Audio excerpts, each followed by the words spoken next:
asalaamaaleykum suma compatriotes yi ma bokkal la plateforme des forces vives F24 man la seen compatriote Bakar Ndiaye sous l'identité pratiquement de personnalité indépendante dans la plateforme ma leen di ñaan pour que vraiment ngeen mën a xam cheminement bi ba li ma indi ci biir plateforme ma leen di invité boo leen amee jot ngeen dugg ci suma compte YouTube moo nekk nii.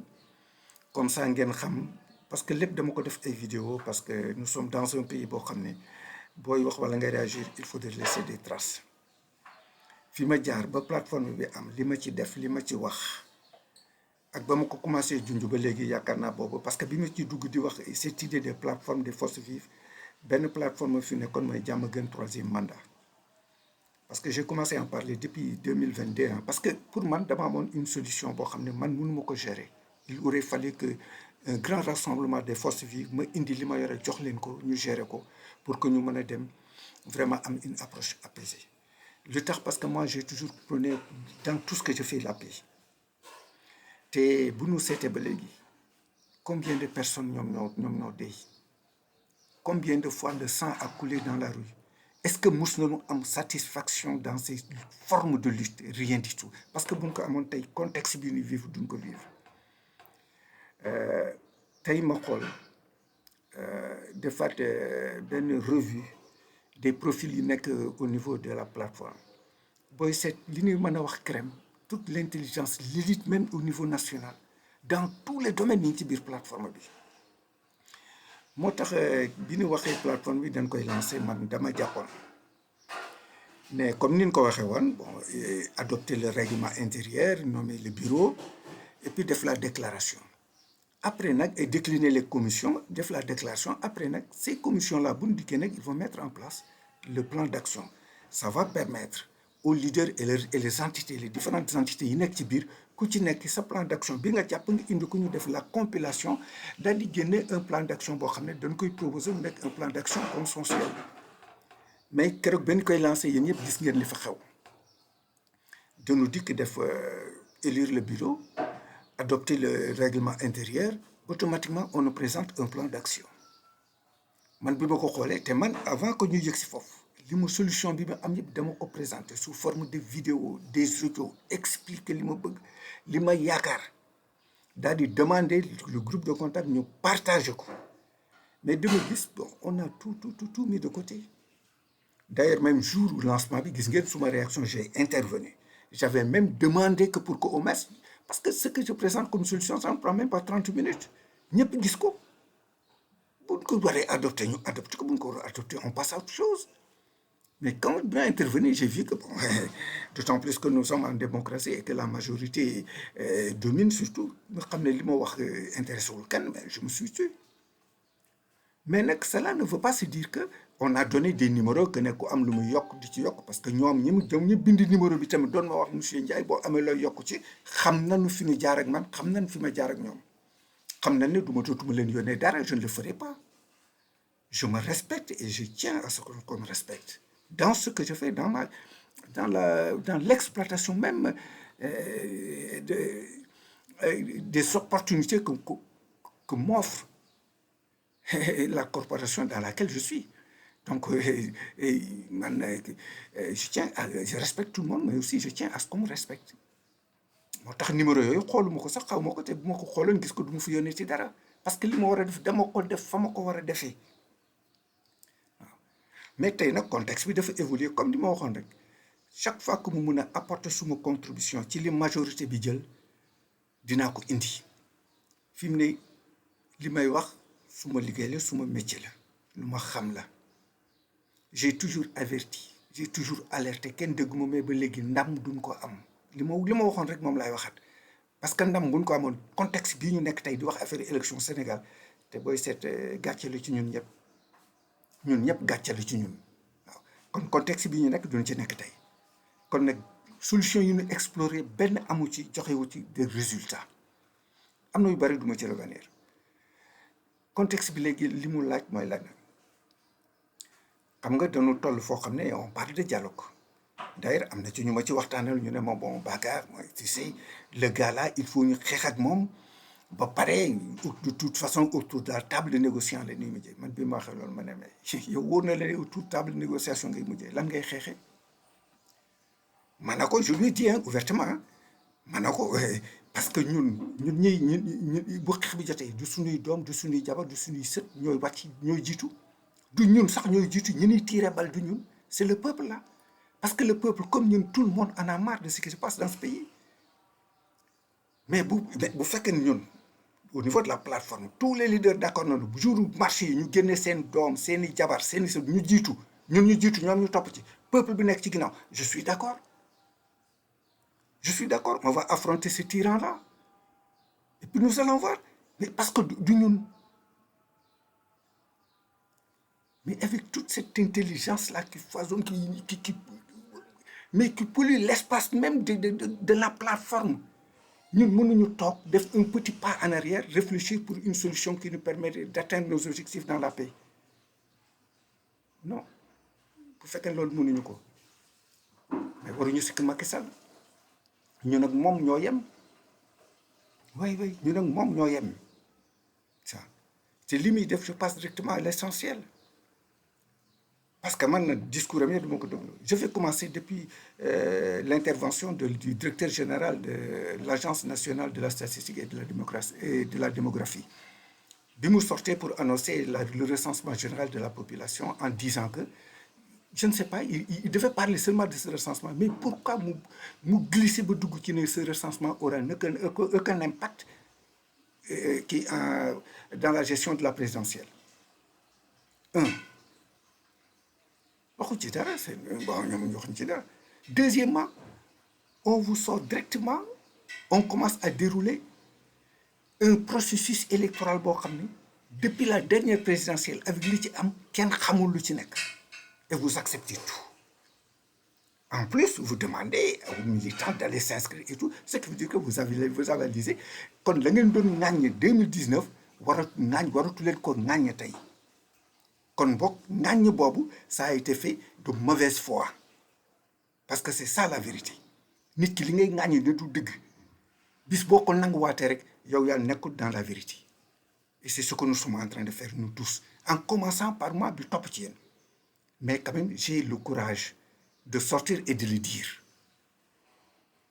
lii nii def du ñu yóbbul fenn à part ça Macky Sall génn na parce que actuellement il est confiant Macky Sall bu demee bu mu jaral ko ak lépp lu mu wax li mu déclaré addina yépp xam ne il n'a pas droit à un troisième mandat moom mu taxaw wax ko bind ko ñépp xam ko may wax ne ku nopp ci loolu rek naa fekk nga ku ko ci àndale naa fekk nga moom mu xam loolu lépp dikk taxaw ne day bokk waxu ko ouvertement mais ses actes yi muy posé il le dit même je dis que même bu bokkul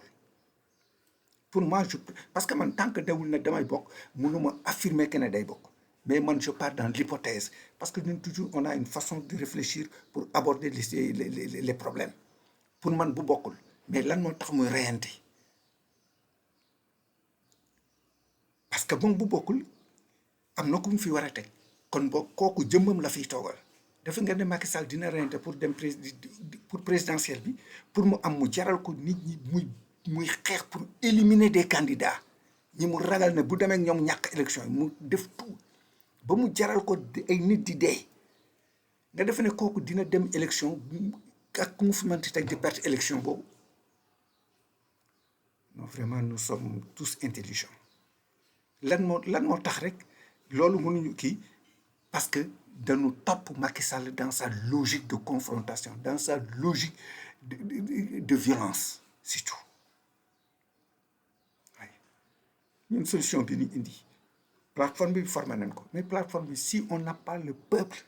collé à ce que nous faisons peuple bi nga xam ne moo tax ñu xeex buñ ko amul mu nekk suñu kiir lay mais duñ dem fenn quel acte on a posé pour impliquer le peuple amul benn man loolu laa waxoon naka la ñu mën def ba impliquer peuple bi sous le contrôle de la communauté internationale daal di contraindre Macky Sall mu jóge fi bu boobaa nag on aura une autre forme de lutte bu ñuy mëne mais avant te d'ailleurs man ni ma doon wax c'était pour préparer ce dialogue ça permettrait bu ñuy dem ci dialogue bi ñu am lu ñu yóbbu ne ko voilà ce dont le peuple sénégalais veut voilà ce que nous voulons te li ñu bëgg yàgg te dama yaakaar ne déglu ngeen bu baax Macky Sall avant mu ñëw ci calendrier électoral bi mu génnee dama leen di wax tuuti dinaa ci ñëw léegi avec les dates bien précises wax leen la logique de fraude bu fekkente ni yéen jotu leen lire calendrier ba xam parce que c'est visible ci biir calendrier bi mu leen jox pour la gestion jusqu'à la proclamation du résultat définitif boo leen dégloo discours Macky Sall ci Korité bi la première chose dans ces conditionnalités yi mu posé lan la dafa njëkk a dégager que ne amuñu on a aucun problème avec notre système de vote yéen Sénégalais yi seet leen fan la Macky Sall wax ci discours bu tudd un système de vote plus de 20 années je suis le seul qui en parle dans ce pays parce que man mooy suma combat suma lutte moo tax ma bàyyi li ma doon liggéey yëpp concentré wu dans la recherche pour mën a trouver une solution pour que nit ñi dee ci élection dootul am te léegi li may wax mi ngi fii dans les médias mi ngi dans les réseaux sociaux depuis des décennies mi ngi ci kenn mësu ko dégg mu wax ko boo gisee mu génn wax loolu rappelez-vous li ma leen njëkk a wax ci le directeur de l'ANSD moom mu dikk wax loolu tout ça ce sont des ballons de sonde yoo xam ne dañ koy sànni pour xool ba xam yéen vous faites attention à la stratégie qu'ils sont en train de mener mais malheureusement je constate que vous ne faites aucune attention à ça vous déjà lan ngeen di wax mais un système de vote c'est un tout qui intègre un processus et des procédures de gestion c'est tout moom déjà bu ne système bi c'est rek moo di affaire yi kenn amul mi laal ba pare daal di def sauf exception qu'il est temps lu mu musul nangu waxtaan boobu ba léegi actuellement il accepte parler du parrainage peut-être que dafa gis li ma génn xam ne suma yëf la ñu sàcc doon ko def te léegi mënatuñ ko waaw à moins que ñu continuer ci def te yéen bu leen neexee ngeen continuer ci loolu il n'accepte que parler de ça en dégageant il a dit retourner à son discours il a dit que suñu système de vote amul benn problème te yéen xam ngeen li fi nekk depuis la présidentielle de 2019 vous n'avez aucune donnée exacte te gis nga nag bu ñu naxante actuellement la gestion des gens c'est une science ku leen wax leneen waxu leen dëgg parce que ce n'est pour rien que des multinationales dépassent des centaines de milliards dans le domaine de la gestion du vote électronique et dans le domaine de l'évolution des systèmes de vote ngeen defe ne ay caaxaan la non vous êtes dans les réseaux sociaux dugg leen ci ngeen xool c'est ça il vous parle de ça système bi moom c'est système bi boo koy wax booy seet yaa man actuellement dama bëgg a préciser je ne parle pas de vote électronique je parle du système de vote bi na am d'ailleurs j'en profite pour vous expliquer qu'au niveau mondial actuellement il n'existe que 2 systèmes de vote le vote hybride et le vote électronique même yenn dans d'autres pays ñu wax ne vote électronique non sont des systèmes hybrides parce que dans le vote électronique il n'y a pas de papier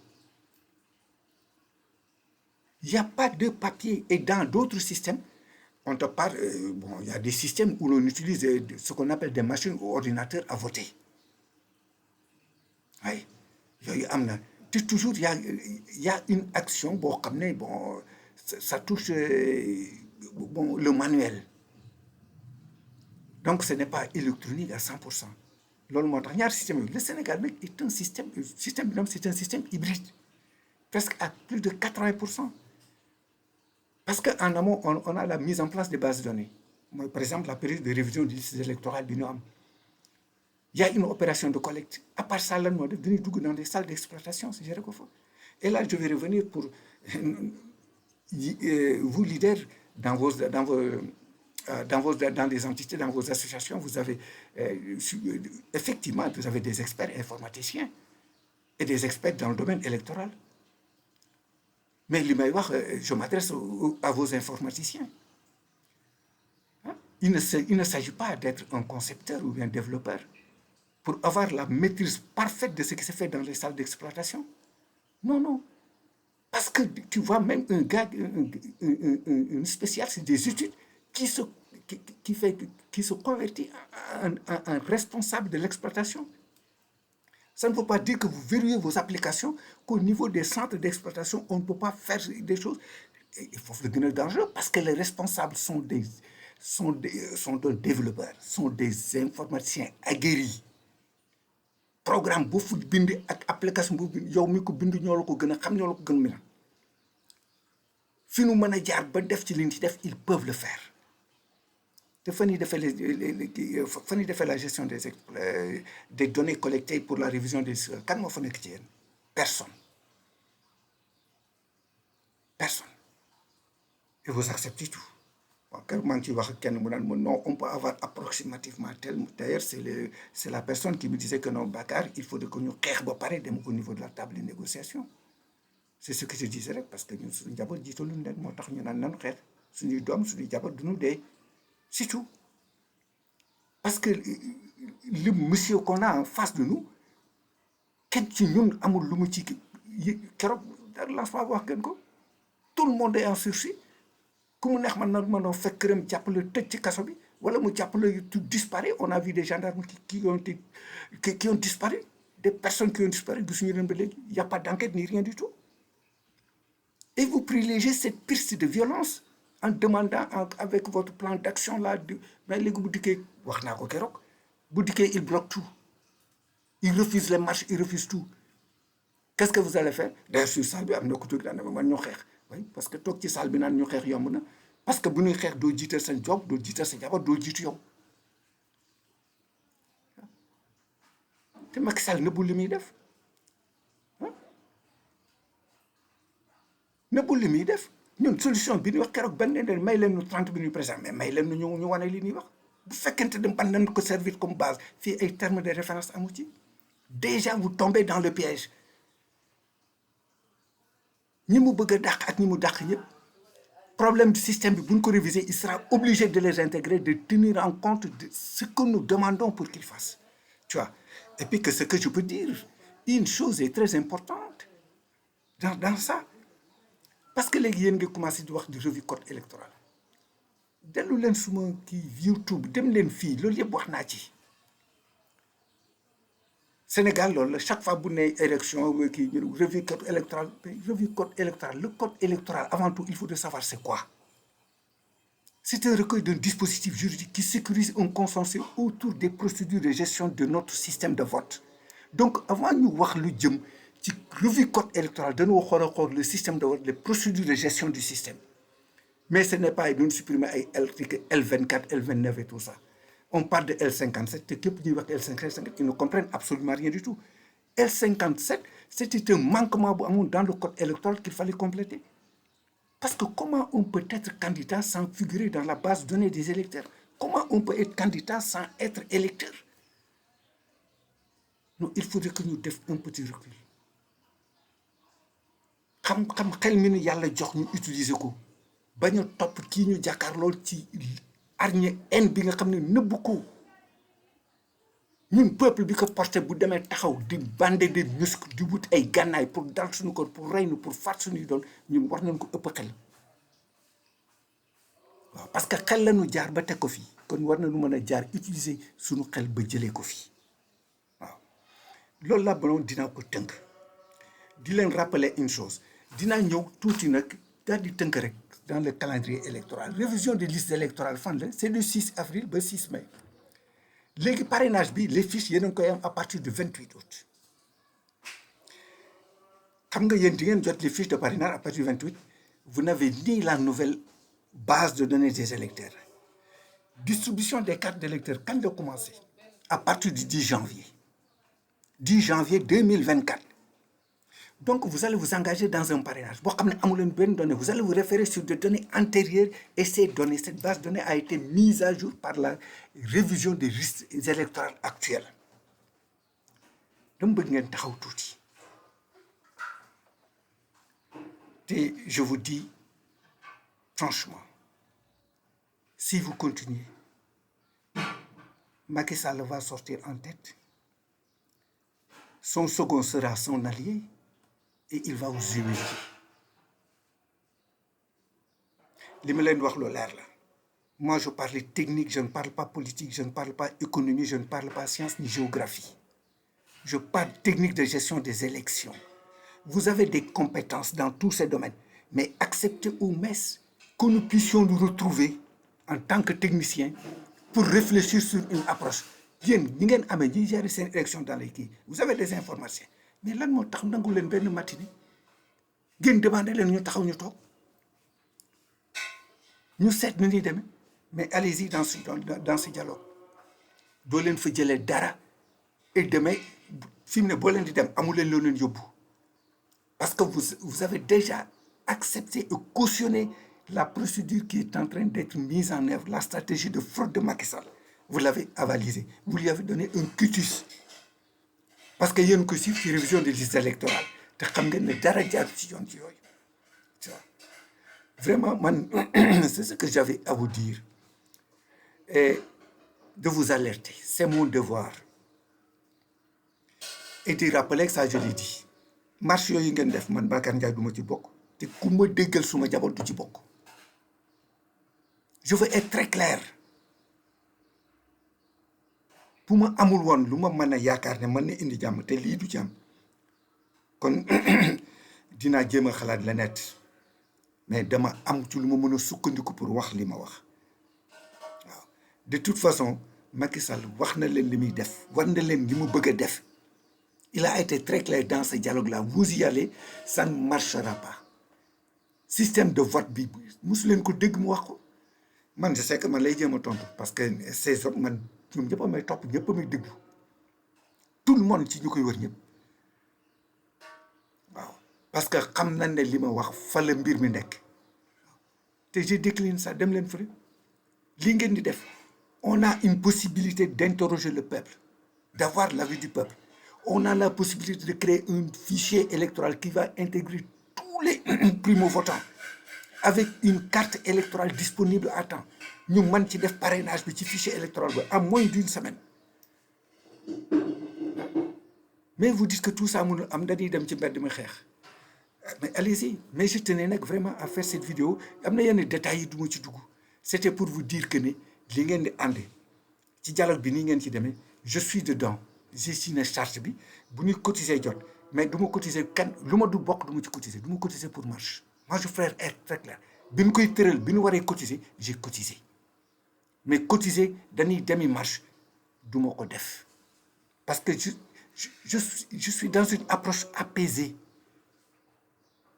kon nag du su ma fiftin bu ma ci def rek damay dooleel ñi nga xam ne dañuy dox pour jëm ci ay du ma ko def waaw c'est ce que je tenais à vous dire à tous les leaders et toujours je maintiens suma engagement auprès du peuple sénégalais et mon combat contre notre système de vote je vous remercie bu jaree ma génnaati dinaa génne jërë ngeen def jusqu'à la prochaine fois merci